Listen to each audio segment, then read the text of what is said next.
오늘은 하나님께 나아가는 길이라는 제목으로 하나님 말씀을 듣도록 하겠습니다. 우리가 지난 9월 중순부터 10월까지 한 달 반 동안 매일 성경을 통해서 출애굽기 말씀을 묵상을 했습니다. 아마 제 생각에는 여러분 그 시간들이 무척 힘든 시간들이 아니셨겠나 그렇게 생각이 됩니다. 왜냐하면 출애굽기 25장부터 40장 거의 마지막까지는 성막에 관한 말씀이 계속 반복돼서 나오기 때문입니다. 여러분 말씀을 매일 성경을 따라 묵상하신 분들은 아시겠지만 이게 도대체 뭘 얘기하는 건지 이게 굉장히 이해하기가 어려운 말씀이거든요. 사실 오늘 본문 뒤에 바로 나오는 말씀이 법궤를 이렇게 만들어라 라고 주신 말씀인데 우리 한번 같이 읽어볼까요? 자, 한번 읽어보겠습니다. 시작.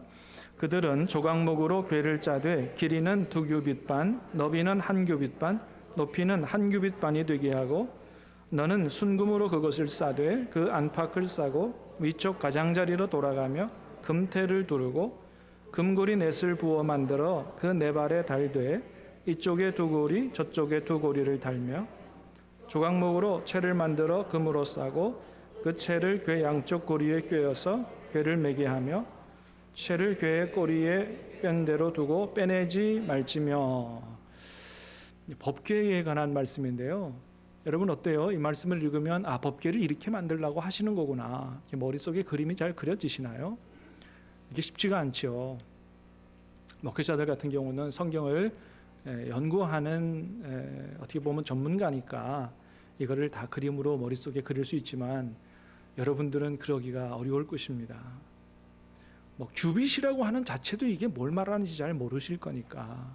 규빗은 길이의 단위인데 한 45cm에서 50cm 정도 되는 길이의 단위예요. 사람의 팔꿈치, 우리 팔꿈치서부터 가운데 손가락 끝까지 길이를 한 규빗이라 그럽니다. 사람마다 조금 차이가 있기 때문에 45cm에서 50cm. 그래서 여러분 앞으로 성경을 읽으시다가 규빗이 나오면 한 50cm 되는 길이구나 그렇게 생각하시면 돼요. 거기다가 조각목으로 법궤를 만들어서 금으로 싸고 고리를 만들고 채로 깨고, 이 채는 이 막대기를 얘기하는 거죠. 하여튼 이런 말들이 나오니까 이게 한두 장도 아니고 거의 11장이나 나오니까 너무 힘드실 거예요.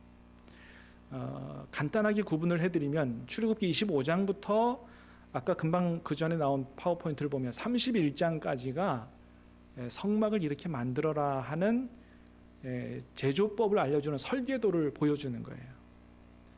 그 다음에 35장부터 40장까지는 앞에서 만들라고 한 대로 순종해서 똑같이 만들었습니다 라고 하는 것을 이야기하는 거예요. 그래서 앞에 내용과 뒤에 내용이 거의 똑같은 거예요. 반복이 되는 거죠. 여러분 우리가 이 말씀 읽기가 어려운데 그렇다고 이 말씀을 건너뛸 수도 없어요. 왜요? 이 말씀도 하나님의 생명의 말씀이기 때문이에요. 더더군다나 한두 장도 아니고 성막에 관한 말씀을 몇 장 주셨다고요? 11장 주셨어요. 한 주제에 대해서 이렇게 긴 장을 할애해서 주신 말씀은 찾아보기가 어렵습니다. 왜 이렇게 길게 말씀하셨을까요? 이게 그만큼 중요한 말씀이기 때문에 그런 것입니다. 성막을 잘 보면 우리 신앙생활의 핵심이 여기 다 들어가 있어요. 죄를 범한 인간이 하나님과 어떤 관계 속에 있는지, 죄를 범한 인간이 하나님 앞에 나아가려면 어떤 절차를 거쳐야만 하나님께 나아가 하나님 만날 수 있는지, 왜 예수님은 십자가에서 돌아가실 수밖에 없었는지, 왜 우리가 그 예수님을 구세주로 영접을 해야 되는지, 왜 예수님 아니고는 하나님께로 가는 길이 없는지, 그게 성막이 성경 전체를 압축해서 보여주고 있는 것입니다. 그래서 오늘 여러분 앞으로 성경 읽으실 때 이 말씀을 더 이상 어려워하지 마시라고 오늘 짧은 시간이지만 한 번에 다 보여드리도록 할 테니까 말씀을 잘 들으시고 하나님이 저와 여러분을 얼마나 사랑하시는지, 또 하나님께서 우리에게 원하시는 것이 무엇인지를 잘 깨달아 알고 하나님 기뻐하시는 대로 살 수 있게 되기를 주님의 이름으로 축복합니다. 성막의 전체적인 그림을 한번 보겠습니다. 그림을 보시면 이 출애굽기에 나온 성막의 구조가 저렇게 돼 있어요. 전체 그 위에서 본 그림이고요. 또 하나는 앞에서 본 그림이에요. 앞에서 본 그림이죠. 요거는 위에서 안을 들여다본 거죠. 요 길이 이렇게 직사각형으로 되어 있습니다. 울타리고 요 안에 요게 이제 성소입니다. 성소. 제일 뒤쪽에 있는 방을 지성소라 그럽니다. 하나님이 여기 임재해 계시기 때문에 지극히 거룩한 장소라 그래서 지성소라 그래요. 지성소 안에 법궤, 증거궤가 있고요. 그 다음에 휘장이 있습니다. 커튼입니다. 커튼이 쳐져 있어요. 그 다음에 커튼 앞에 향단이 있습니다. 금으로 만든 향단. 오른쪽에 진설병상, 왼쪽 맞은편에 등대, 금으로 만든 겁니다. 빠져나오면 성소 바로 앞에 물두멍이 있습니다. 큰 세수대야 같은 겁니다. 바로 앞에 번제단, 번제 드리는 제단이 있고 출입문, 여기가 동쪽입니다. 동서남북. 제사를 드릴 때 제물은 주로 북쪽이 뜰에서 잡습니다. 자, 한 가지씩 좀 보면 성막에서 제일 중요한 장소가 있다면 지성소예요. 왜 그렇다고요? 거기 누가 임재해 계신다고요? 하나님께서. 온 천지 우주 만물을 지으신 위대하신 하나님이 이 땅에 내려오시겠다 그러셨는데, 성막은 하나님이 계시는 집을 짓는 겁니다. 그 성소 중에서 제일 중요한 것은 하나님이 임재해 계신 바로 그것을 지극히 거룩한 장소라고 그래서 지성소라 그럽니다. 그래서 오늘 본문에도 뭐라 그러세요? 8절 말씀 시작. 내가 그들 중에 거할 성소를 그들이 나를 위하여 짓되 내가 집을 지어라. 자, 이 지성소는 크기는 그렇게 크지 않습니다. 한 6평 정도 되는 작은 방이에요. 근데 그 안에 굉장히 중요한 기구가 들어 있습니다. 그게 뭐냐 하면 바로 법궤입니다. 법궤. 자, 괴짝인데 그걸 왜 법궤라 그러냐 하면 하나님의 말씀인 십계명 법이, 하나님의 법이 들어가 있다. 그렇게 이야기해서 법궤라 그러고요. 자, 이거를 다른 말로 하면 언약궤라고도 하고 증거궤라고 하기도 합니다. 왜 언약궤라 그러느냐? 하나님과 이스라엘 백성이 서로 언약, 내가 너희 하나님 되고 너희가 내 백성 된다는 언약을 맺은 십계명 두 돌판, 그 언약의 말씀이 안에 들어가 있다 그래서 언약궤고, 그리고 그 언약궤, 이 언약을 맺은 이 십계명 두 돌판은 너희가 내 백성이 되고 내가 너희 하나님이 됐다는 증거가 되는 증거의 돌판이기 때문에, 그래서 이 증거의 돌판을 담은 궤라고 해서 증거궤라고도 합니다. 이것은 바로 법궤 안을 들여다본 사진이에요. 자, 여기 뭐가 보이나요? 여기요? 이게 십계명 두 돌판이에요. 자, 그 다음에 여기 뭐예요? 아론의 쌍난 지팡이죠. 자, 이건 뭐예요? 자, 이게 만나입니다. 이게 만나. 만나를 담은 금 항아리입니다. 그래서 법궤 안에 하나님이 저 세 가지 넣어놓으라 그랬어요. 당연히 십계명 언약의 증거판이 제일 중요하니까 넣었죠. 법궤 안에 넣으라고 하는 것은 제일 중요한 것만 넣는 겁니다.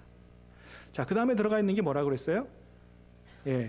만나를 담은 금 항아리입니다. 자, 만나를 담은 금 항아리를 거기 넣으라고 하신 이유는 뭐냐 하면 너희가 광야를 지나오면서 어떻게 살게 된 날을 기억하라는 거예요. 여러분, 광야는 농사를 지을 수 없는 땅입니다. 아무것도 뭔가를 이게 우리 힘으로 해서 재배하고 수확할 수 없는 땅이에요. 죽음의 땅이죠. 자, 그럼에도 불구하고 하나님께서 그들을 먹여 살렸는데 어떻게 해요? 하늘에서 만나를 내려주셔서 그것을 먹고 그 죽음의 땅을 건너올 수 있었던 거죠. 이걸 기억하라는 거예요. 여러분, 우리가 정말로 하나님의 말씀에 순종하고 하나님의 말씀대로 살면 어떻게 생각하면 꼭 망할 것 같아요. 이러다가는 굶어 죽을 것 같아요. 그런 염려가 들 때가 있어요. 그런데 이걸 기억하라는 겁니다. 염려하지 말아라. 광야의 죽음의 땅에서 내가 이스라엘 하나님의 백성을 굶어 죽이지 않았다는 거예요. 생각하지 못한 방법으로 먹을 것을 주고 살 수 있도록 하나님이 책임져 주시고 채워주시고 공급해 주셨음을 기억하라는 거예요. 그리고 하나님을 믿고 믿음으로 살라고 말씀하시는 것이죠. 자, 그 다음에는 뭐가 있다고요? 마지막으로는 아론의 쌍난 지팡이. 저거 넣으라고 하신 거예요.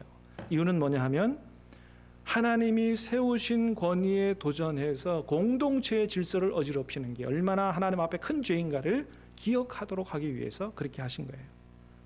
민수기 16장에 보면 고라 자손과 그와 뜻을 함께한 250명의 지도자들이 모세와 아론을 거슬러서 대항하는 이런 장면이 나옵니다. 한번 말씀을 읽어보겠습니다. 자, 민수기 16장 1, 2, 3절 시작.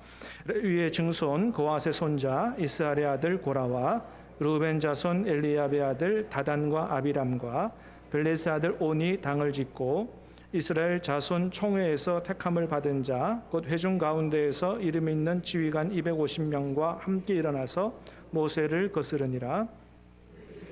모세와 아론을 거슬러 그들에게 이르되 너희가 분수에 지나도다 회중이 다 거룩하고 여호와께서도 그들 중에 계시거늘 너희가 어찌하여 여호와의 총회에 스스로 높이느냐. 이 한마디로 말하면 이런 거예요. 고라와 여러 지도자들이 보니까 아니 우리가 다 구원받은 하나님 백성이고 또 하나님이 다 우리 안에 있는데 야 모세와 아론 너희들이 뭐가 그렇게 잘났다고 우리 위해서 최고 지도자 노릇을 하려고 하느냐. 마음에 안 든다는 거죠. 너와 내가 뭐 다 똑같지 뭐 이렇게 했다는 거죠.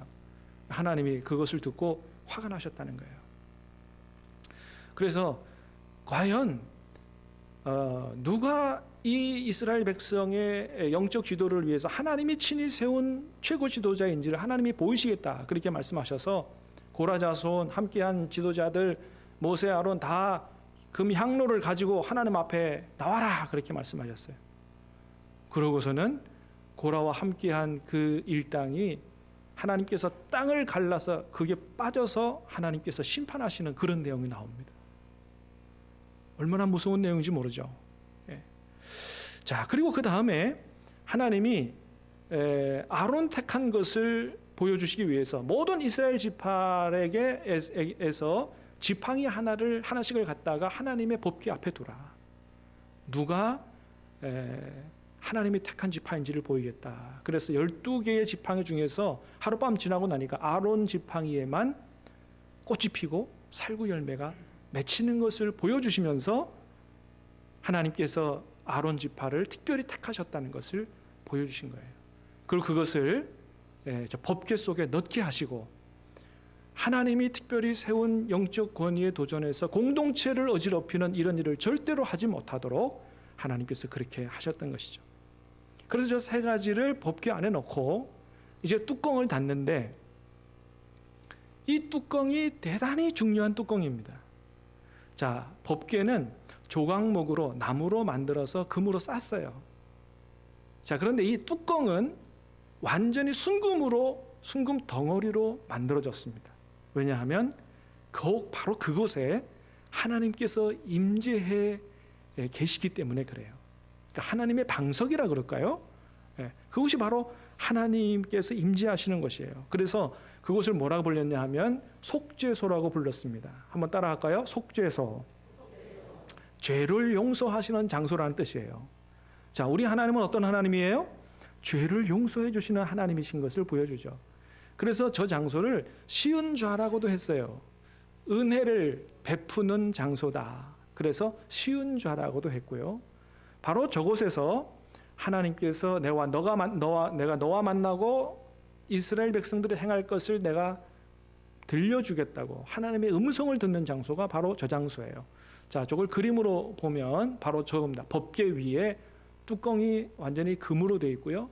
하나님이 그 위에 임재하시기 때문에 하나님 시종을 두는 천사, 그룹, 그거를 이렇게 끝에다가 양쪽으로 해서 만들도록 하나님이 명령을 하셨어요. 자, 한번 말씀을 읽어볼까요? 시작. 그룹들은 그 날개를 높이 펴서 그 날개로 속죄소를 덮으며 그 얼굴을 서로 대하여 속죄소를 향하게 하고 속죄소를 궤 위에 얹고 내가 내게 줄 증거판을 궤 속에 넣으라. 거기서 내가 너와 만나고 속죄소 위 곧 증거궤 위에 있는 두 그룹 사이에서 내가 이스라엘 자손을 위하여 내게 명령할 모든 일을 내게 이르리라. 아멘.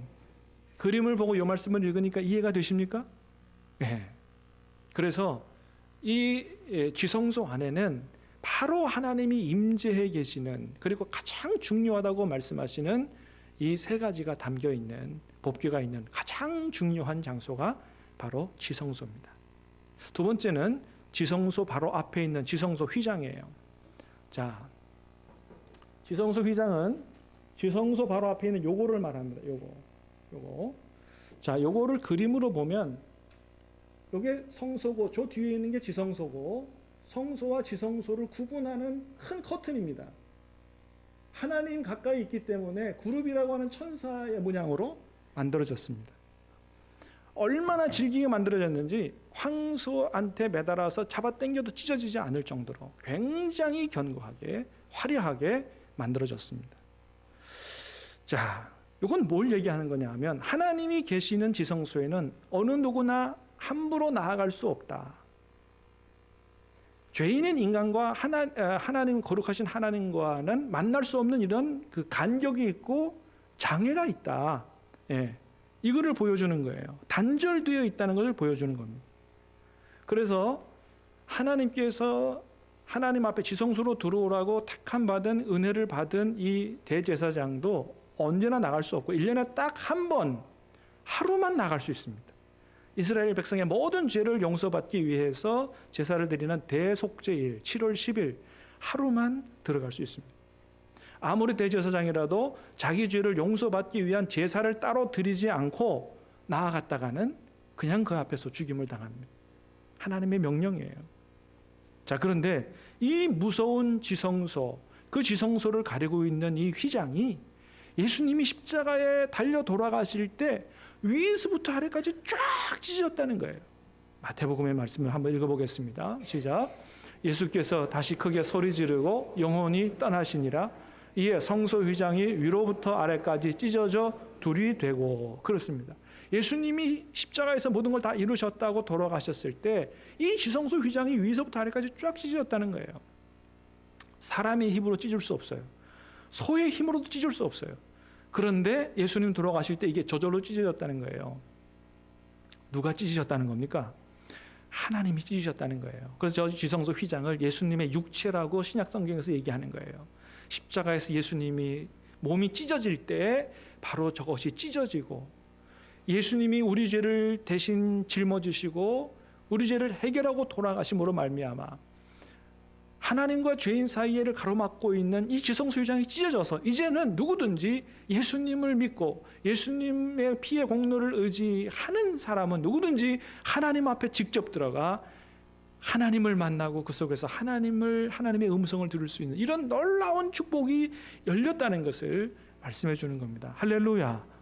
여러분, 우리가 직접 천주교처럼 무슨 사제를 통하거나 무슨 이 신부를 통해서 나아갈 수 있는 게 아니고, 누구든지 하나님과 만나 직접 교제하고 하나님의 음성을 들을 수 있는 이 축복을 예수님이 십자가에 돌아가시면서 허락해 주신, 이루어 주신 그 축복이라는 사실을 기억할 수 있게 되기를 바라고, 여러분 하나님과 만나 교제하고 그렇게 하나님과 함께 하나님의 음성을 듣고 순종하며 살게 되기를 주님의 이름으로 축복합니다.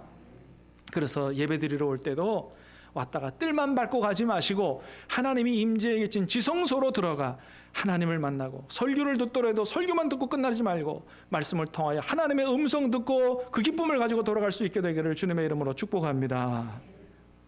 그래서 지성소로 들어오라고 하는 거예요.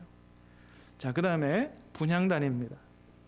분향단은 지성소 휘장 바로 앞에 하나님이 계신, 하나님과 가장 가까이 있는 기물이에요.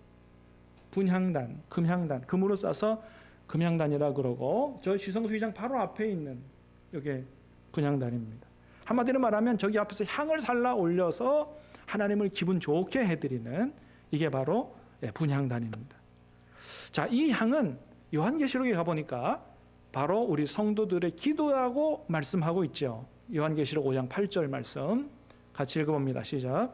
두루마리를 취하심에 내 생물과 24장로들이 그 어린 양 앞에 엎드려 각각 검은 고와 향이 가득한 금 대접을 가졌으니 이 향은 성도의 기도들이다. 아멘.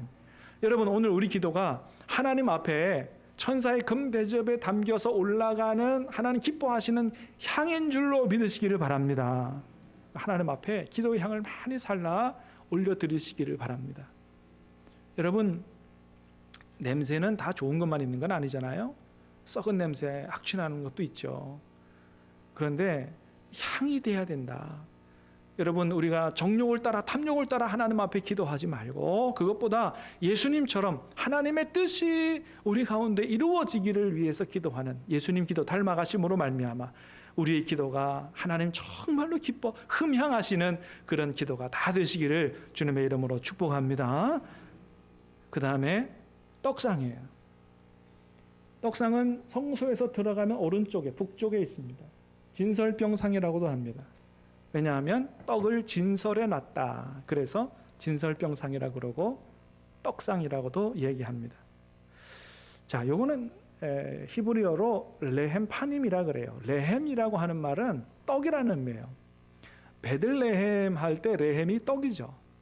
베델은 뭐예요? 집이라는 거죠. 그래서 베들레헴 하면 떡의 집이라는 거예요. 생명의 떡이신 예수님이 베들레헴에서 태어나셨죠. 자, 레헴 파님을 문자적으로 번역하면 얼굴들의 떡이에요. 파님 하면 얼굴이에요, 얼굴. 그래서 저기에 이 진설병에 12개의 떡을 갖다가 누룩을 넣지 않은 무교병을 갖다가 진설에 놓는데 12개의 떡은 12지파를 상징하고 하나님 앞에 항상 12지파가 있다. 저 떡 위에는 순전한 이 유향이 있어서 아주 그윽한 향을 낸다 그럽니다. 이걸 뭘 볼 수 있냐면 하나님 앞에 12지파가 항상 순결하고 향내나는 그런 향기로운 백성으로 있어주기를 바라는 하나님의 마음을 저기서 엿볼 수가 있는 거죠. 자, 그 다음에 떡상 맞은편에 등잔대입니다. 맞은편에 등잔대. 자, 등잔대는 다른 기구들은 나무에다가 금을 입혀서 만들지만 이 등잔대는 순금으로 만듭니다. 순금 한 달란트. 순금 한 달란트는 금 한 30kg 정도 됩니다. 엄청나게 많은 금이에요. 그 금 한 달란트로 저걸 다 두들겨서 그렇게 만듭니다. 그래서 이 등잔대에 불을 비추면 항상 맞은편에 있는 이 진설병상을 비추고 이스라엘 백성들을 비추는 역할을 하는 거죠. 뭘 상징합니까? 하나님의 백성을 비추는 하나님을 상징합니다. 저 성소에는 창문이 없어요. 깜깜합니다. 오로지 저 등잔의 빛만으로 제사장이 그 안에서 일을 하는 거예요. 우리에게 이 세상에 어두운 세상에 참 빛으로 오신 예수님을 상징하기도 하고 우리 길에 빛이 되는 하나님의 말씀을 상징하는 그러한 역할을 하는 것이죠. 자, 그 다음에 물두멍입니다. 자, 물두멍은 성소 바로 앞에 여기 있습니다. 이 물두멍은 큰 세숫대야라고 생각하면 됩니다. 제사장들이 하나님 앞에 나아갈 때 더러워진 손과 발을 씻는 그런 큰 세숫대야 같은 건데 뭘 얘기하느냐 하면 하나님께서는 하나님 앞에 나오는 사람들이 항상 정결해야 함을 요구하시는 거예요. 더러워진 상태로 죄 용서 받지 못한 상태로 나오면 안 된다는 거예요. 정결하게 하나님 앞에 나와요. 그렇게 씻지 않고 나오면 죽임을 당한다. 하나님 그렇게 말씀하셨습니다. 여러분, 우리가 예배를 시작하면서 제일 먼저 하나님 앞에 우리가 회개하고 죄 용서를 받는 시간도 바로 그런 의미죠. 이 예배 가운데서 이 말씀을 듣는 시간에서 지성소로 돌아가 하나님의 음성을 듣기 위해서 하나님 만나기 위해서는 먼저 뭐가 필요한 거예요? 우리의 죄가 용서받고 정결케 되는 것이 필요한 것이죠. 특히 저 물두멍은 노수로 만들어졌는데 회막에서 수종드는 여인들의 거울로 만들어졌습니다. 굉장히 귀한 거죠. 여러분, 여인들에게 있어서 거울이 얼마나 중요해요? 거울 없으면 자기 외모를 꾸밀 수 없잖아요. 그런데 그걸 포기하고도 하나님의 성전에 물두멍 기물을 만들기 위해서 여인들이 그걸 하나님 앞에 드린 거예요. 그러니까 다른 무엇보다도 아주 귀한 기물 중에 하나가 저 물두멍이죠. 그런데 말씀해 보면 하나님이 이 성막을 위해서 예물을 가져오라 했을 때 하나님 말씀하시죠. 마음에 원하는 자 가져오라. 억지로 가져오지 마라. 그런데 자원하여 드린 사람의 예물이 넘쳤다는 거예요. 한번 볼까요? 자, 출애굽기 36장입니다. 시작. 그들이 이스라엘 자손의 성소의 모든 것을 만들기 위하여 가져온 예물을 모세에게서 받으니라. 그러나 백성이 아침마다 자원하는 예물을 연하여 가져왔으므로 모세에게 말하여 이르되 백성이 너무 많이 가져오므로 여호와께서 명령하신 일에 쓰기에 남음이 있나이다. 자원해서 가져오라 그랬는데 넘치게 가져왔다는 거예요. 그만 가져오라는 거죠. 그래서 성막을 만드는 데 쓰인 금이 얼마나 쓰였냐면 29달란트 730세겔, 키로수로 하면 1650kg. 저걸 돈으로 따지면 44만 돈, 오늘날 시세로 따지면 1100억 정도에 해당하는 예물을 하나님이 거하시는 집을 위해서 드린 거죠. 여러분, 광야에서 살아가는 이스라엘 백성이 부자입니까? 아니죠. 근근히 살아가는 거죠. 그런데도 하나님이 거할 집을 바치라 그러니까 이걸 엄청나게 갖다 바친 거예요. 어떻게 그럴 수 있었을까요? 믿음 때문인 거죠. 내가 지금 구원받아 하나님의 백성 된 것도, 오늘날 내게 필요한 것도 다 하나님이 주셨다. 이건 하나님이 주신 거기 때문에 하나님 원하실 때 내가 얼마든지 드린다고 하는 믿음으로 저렇게 완전히 헌신해서 드린 거예요. 그런데 성경 뒤에 읽어보면 이스라엘 백성이 그렇게 하나님 앞에 드리고 망했다, 죽었다, 이런 얘기가 없습니다. 그 광야 세월을 다 지나고 가나안 축복의 땅에 들어갔다. 할렐루야. 무슨 얘기예요? 하나님께서 책임도 주셨다는 거예요. 채워주셨다는 거예요. 인도해 주셨다는 거예요. 여러분, 하나님 앞에 아낌없이 드린다고 망하거나 죽는 거 아닌 줄로 믿으시기를 바랍니다. 하나님이 책임져 주실 줄로 믿습니다. 예. 우리가 그거 믿을 수 있어야 믿음으로 살아갈 수가 있는 것이죠. 자, 그 다음에 제단입니다. 제단은 출입문을 통해서 들어가면 제일 먼저 만나는 게 제단입니다. 번제단입니다. 번제 드리는 제단이죠. 성막의 기물 중에서 제일 커요. 가로, 길이, 넓이가 2.5m, 그 다음 높이가 1.5m. 자, 이 번제단이 대단히 중요한데, 아까도 보셨습니다만 하나님은 지성소에 계십니다. 성소 제일 끝에 계십니다. 문을 통하여 들어갈 때 하나님 만나러 들어가기 위해서 제일 먼저 만나는 게 번제단인데, 큰 번제단이 딱 버티고 있는 거죠. 이 번제단을 통과하지 않고는 하나님께 절대 나갈 수가 없습니다. 이 번제단에서 자신의 죄를, 어린 양을 가져와 그걸 제물로 드리고 그 어린 양의 피로 말미암아 자기의 죄를 용서받는 제사를 드리고 난 이후에야만 하나님께로 나아갈 수 있습니다. 뭘 가리킵니까? 우리를 위해서 십자가에서 대속하셔서 우리 죄를 대속하시고 피 흘려주신 그 어린 양 대신 예수님의 대속의 은혜가 없이는, 그거를 통과하지 않고는, 그 길로 나가지 않고는 하나님께로 절대로 갈 수가 없다. 그래서 이 번제단은 우리를 대신해서 십자가에서 돌아가신 예수님을 상징하는 겁니다. 자, 이 제단의 불은 항상 타올랐다 그래요. 꺼지지 않고. 말씀을 한번 읽어보겠습니다. 레위기 6장 시작. 단 위의 불은 항상 피워서 꺼지지 않게 할지니 제사장은 아침마다 그 위에 태우고 번제물을 그 위에 버려놓고 화목제의 기름을 그 위에 살을 찌며 불은 끊이지 않고 단 위에 피워 꺼지지 않게 할지니라. 저 제단의 불은 절대로 꺼지면 안 됩니다. 뭐예요? 우리가 하나님께로 나아가기 위해서는 항상 뭐가 필요한 거예요? 번제단의 제사가, 예수님의 보혈의 은혜와 공로가 필요하다라고 하는 것을 얘기하는 것입니다. 자, 성막의 뜰입니다. 자, 뜰은 뭐 말씀드리지 않아도 이 뜰이 생기려면 울타리를 쳐야 됩니다. 울타리가 남쪽과 북쪽이 50m입니다. 동쪽과 서쪽이 25m입니다. 울타리의 높이는 2.5m입니다. 꽤 높습니다. 밖에서 절대로 성막 안을 들여다볼 수가 없습니다. 그래서 성막을 보기 위해서는 어디를 찾아야 되느냐? 문을 찾아야 됩니다. 문을 통과하지 않고는 갈 수가 없어요. 근데 저 문은 딱 하나밖에 없습니다. 하나님께로 나아가는 길은 딱 하나. 그래서 저 문도 누구를 상징해요? 유일한 구원의 문 되시는 예수 그리스도를 상징하죠.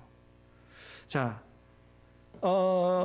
문을 찾아가지고 이제 성막 안으로 들어갔다고 해도 하나님의 영광을 상징하는 이 금으로 된 성소 안에 금 등잔대라든지 진설병, 뭐 분향단 안에 법궤 이런 걸 보기 위해서는 성소 안으로 들어가야지 뜰만 밟고 돌아가서는 놋밖에 못 봅니다. 물두멍이나 번지단은 다 놋으로 만들어져 있어요.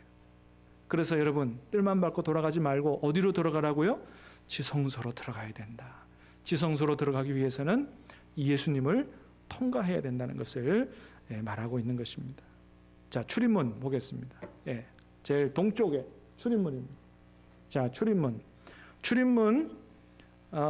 청색, 홍색, 자색, 가늘기권, 배실로 만들어졌죠. 자, 이 문 하나밖에 없는 문이 예수님을 상징한다. 자, 요한복음 말씀 읽어보겠습니다. 시작. 내가 진실로 너희에게 말하노니 나는 양의 문이라.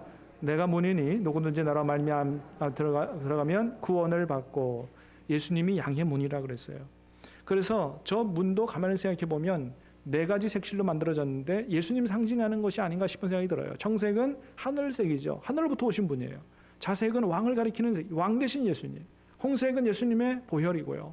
배실은 예수님의 순교를 보여주죠. 그 문만 그렇게 만들라고 말씀을 하신 것이죠. 대제사장입니다. 대제사장 옷입니다. 중요하죠. 대제사장 옷을 보면 굉장히 화려합니다.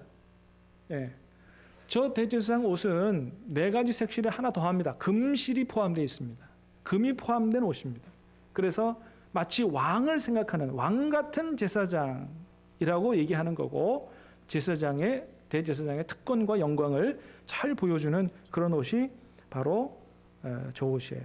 저게 에봇이라 그럽니다. 앞치마처럼 생긴 옷이에요. 대제사장만 입습니다.